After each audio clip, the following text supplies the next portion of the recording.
So as we kind of look through, we've told you why it's the best, and I think that was we don't have any association with the tournament. We don't get any benefit on bragging about it. That's just the way it is. It's an absolute, cream of the crop type event. Now, as we look forward to the players, who are you looking at? Give me a couple names, men's and women's side, that have intriguing storylines. If you want to name favorites, that's great. I'm sure it's the usual suspects. But how are you what are you thinking about as the players are going into Indian Wells? Who's hot, who's not? Yeah, I don't know how deep cut you want to get. I mean, look, Rafa's coming back. How's Carlos Alcaraz? Yannick Sinner did very well in Rotterdam. This is a big event for him as the winner of the previous major. Can you believe that was only like 5 weeks ago? I think one thing Indian Wells benefits from is you have this sort of soft February, then everybody comes together again. But you sort of say, oh, wait a second, we just played a major like 32 days ago. So Sinner's obviously someone to watch. And then you go a little far down the list. I'm always interested in whether players who are going through a bit of a rough patch can turn things around, use this as a launching pad. Someone like, take Francis, for example, who's had a bit of a rough go of it over the last 6 months or so. Can he use this event? I think Americans, for a variety of reasons, prioritize this event. It's not the U.S. Open, but I think it's a close second in the eyes of many. And then, on the women's side, we had some interesting results in the Middle East. Jasmine Paolini suddenly is a player who's won a big tournament, more than $500,000. She's now in the top 15. I don't think a lot of fans necessarily know much about her game. You had a funny line. I want to give you credit. It's about time something good happened for Italian tennis. Something good is going to happen for the Italian Tennis Federation this year. Something good is going to happen between Sinner and Paolini. Something good is going to. It's early March. You got 10 months and things might turn around for Italian tennis. But no, I think it's a good opportunity to sort of take stock of players who can build on their momentum from Australia. And then I think the flip side to me is always interesting. Is this the place where struggling players can come in? Jesse Pegula, sort of go down the list of players who've had a rough go of it the past 90 days or so. Is this a time when they can restart their year? But no, the surface really intrigues me for the reasons you say. Rafa's done very well there. Novak has done well too. You go down the list of winners, and they tend to be pretty versatile players. It's just, this is really a slam quality event, playing best of 3, and it's one of the this is really one of the 10 poles of the tennis calendar. Yeah, so I have kind of some names written down, and I'll just kind of rip through them a little bit. Like this surface, as we saw last year, and he played well the year before as well, is so good for Carlos Alcaraz. Right? He can create speed when it's slow. He can still move the ball no matter how slow it is, gets it up and away. He can get away with that little bunny kick where someone's not, like a Zverev did to him in Australia, where he's just going to firm it up and go massive down the middle and rely on the kind of court speed to shoot it through the court. I love this for Carlos. Obviously, a lot of question marks coming off of an ankle injury in Rio, but I love this surface for him. And I have Medvedev written down, and I want to kind of draw a parallel between Sinner and Medvedev. And I know that doesn't make sense, but give me a second to breathe. So Sinner is now entering that kind of era of it doesn't really matter the surface, right? He's better on hard than he is on clay. He's proven that he loves fast courts where he can kind of get the ball through the court and kind of handle D. Will this surface be good for him? I don't know. He hits the ball so big. He wants a little love through the court, but he has officially entered his era of he will adjust, and he is good enough. He doesn't have holes. He's going to be effective on any surface. And the reason that draws a parallel to Medvedev is because Medvedev hates this surface. It does nothing for his game. He likes to keep the ball down. He likes to get that little kind of squirter through the court, get some love from the speed of the court. But I say that because he hated it, complained about it the entire way through the draw last year, and still made final, right? And that's where Sinner is now. He is getting to the point where even if it's a surface Medvedev hates, I would still bet on him to be in the last 4. Right? Like he will figure it out. You don't have to wonder what he's thinking. But I think that now applies to to Sinner as well. And I don't know that applied to Sinner a year ago. So that is progress. Obviously, Novak coming out, it's going to be interesting to see how he deals with, what was it like for most of us? It's like the best result I ever had in Australia was the semis. And it's like a disappointing result for Novak, right? How is he going to bounce back? I loved what he did, having that kind of open practice at UCLA this week where fans are coming in and he's inviting him down afterwards. I thought that was, I don't know if that was on purpose or not. I don't care. It was a good moment. People got to interact with him, and that was great. I expect that he is able to use results, kind of grind on them, create some sort of thing where the rest of us aren't worried about him. And he's going to come out and be like, well, I got to prove myself again. Well, you don't have to prove anything forever for the rest of your life, but you expect to see him. Come on, man. That's let him believe that. Yeah, you expect to see him in full flight. Rafa, this is a great surface for him. Is not an accident that he scheduled this event as what could be his only hardcourt event left. I'd be surprised if he went to Miami. Traditionally, he hasn't enjoyed playing in Miami that much. Tiafoe, you mentioned Francis. I think he made the semis of this event last year, right? So he's got a lot of points. He's 16 in the world, a lot of points. So he's kind of seeing those results come off a little bit. I watched him in person, played a great match against Nori that I actually commentated last year with Brett and Jim on Tennis Channel. He seems to like the surface, is creative enough.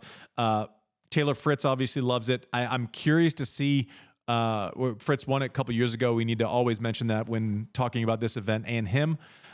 Backed it up pretty well last year too. I think it was quarters, maybe semis. Ben Shelton will be interesting on this surface. His serve and the way that it bounces around is going to be very tough. He likes to top out on that forehand, right? He gets that action. If he's confident and kind of get his feet, this could be a very good surface for Ben Shelton. So I'm interested to see how he takes it. Another guy that seems to be playing a little bit better, who this surface should suit, is Casper Ruud, right? Anyone who can get that ball, create the RPMs, get it up and away. So if he gets a decent draw where he can get 3 or 4 rounds in and he's not rushed early by some big hitter, which is kind of Lex Luthor for him in these smaller short form events, you like looking at him. And I want your opinion on this, because it seems like I'm looking at the women's rankings now, and the top 5, Iga, Rybakina, Saba, and these aren't in order, obviously. Rybakina, Saba, Coco, and Jess Pegula seem to be the most reliable players, right? Like, you can kind of think that they're going to win most of the matches that they play. You can pencil them into the quarters of most events. And then I'm looking at it from Ons Jabeur on, from 6 to, Kasatkina at 24, Madison Keys, who's in the 20s. Like, it's kind of open season from 6 down to 30.